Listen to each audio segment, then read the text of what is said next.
Assalamualaikum warahmatullahi wabarakatuh. Hi everyone, my name is Mahatma Bilqis Elizabeth Masruri, and now I wanna tell you about phonology. Sebelum kita ke materi, saya ingin mengucapkan terima kasih kepada Ibu Anis Komariah MPD yang telah membimbing saya dalam pembuatan video ini. Phonology is a branch of microlinguistics, which means the study of sound. The origin of the word phonology consists of the combination of the words phon, which means sound, and logy, which means knowledge. Fonologi merupakan salah satu cabang ilmu mikrolinguistik yang artinya ilmu yang mempelajari tentang bunyi. Asal kata fonologi terdiri dari gabungan kata phon yang berarti bunyi dan logi yang berarti ilmu. Fonologi terdiri dari dua bagian, yaitu fonetik dan fonemik. Fonetik mempelajari bagaimana bunyi-bunyi fonem sebuah bahasa direalisasikan atau dilafalkan. Fonetik juga mempelajari cara kerja organ tubuh manusia, terutama yang berhubungan dengan penggunaan dan pengucapan bahasa. Dengan kata lain, fonetik adalah bagian fonologi yang mempelajari cara menghasilkan bunyi bahasa atau bagaimana suatu bunyi bahasa diproduksi oleh alat ucap manusia. Sementara itu, fonemik adalah bagian fonologi yang mempelajari bunyi ujaran menurut fungsinya sebagai pembeda arti. Ada 3 unsur penting ketika organ ucap manusia memproduksi bunyi atau fonem, yaitu yang pertama adalah udara atau sebagai penghantar bunyi.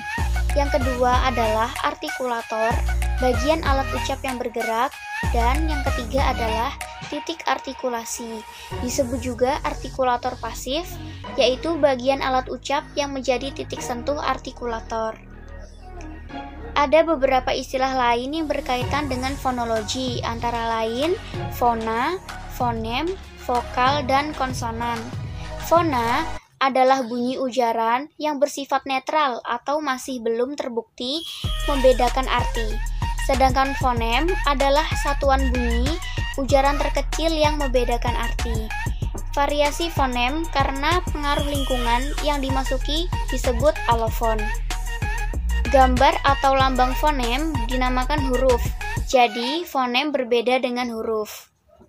Variasi ini terdiri dari vokal, konsonan, diftong atau vokal rangkap, dan kluster atau konsonan rangkap. Vokal adalah fonem yang dihasilkan dengan menggerakkan udara keluar tanpa rintangan. Dalam bahasa, khususnya bahasa Indonesia, terdapat huruf vokal. Huruf vokal merupakan huruf-huruf yang dapat berdiri tunggal dan menghasilkan bunyi sendiri. Huruf vokal terdiri atas A, I, U, E, dan O. Huruf vokal sering pula disebut huruf hidup. Sedangkan konsonan adalah fonem yang dihasilkan dengan menggerakkan udara keluar dengan rintangan. Dalam hal ini, yang dimaksud dengan rintangan adalah terhambatnya udara keluar oleh adanya gerakan atau perubahan posisi artikulator.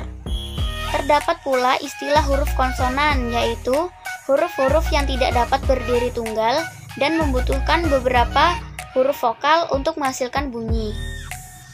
Huruf konsonan tersebut terdiri atas B, C, D, F, G, H, C, K, L, M, N, P, Q, R, S, T, V, W, X, Y, dan Z. Huruf konsonan sering pula disebut sebagai huruf mati. Jadi intinya, fonologi memiliki 2 cabang, yaitu fonetik dan fonemik, di mana fonetik merupakan sumber di mana bunyi dihasilkan dan diproses ke telinga manusia, dan fonemik merupakan proses di mana bunyi yang disampaikan dapat diterima dan dipahami maknanya. Dan menurut saya, sangat penting bagi kita sebagai mahasiswa bahasa Inggris untuk menguasai materi fonologi.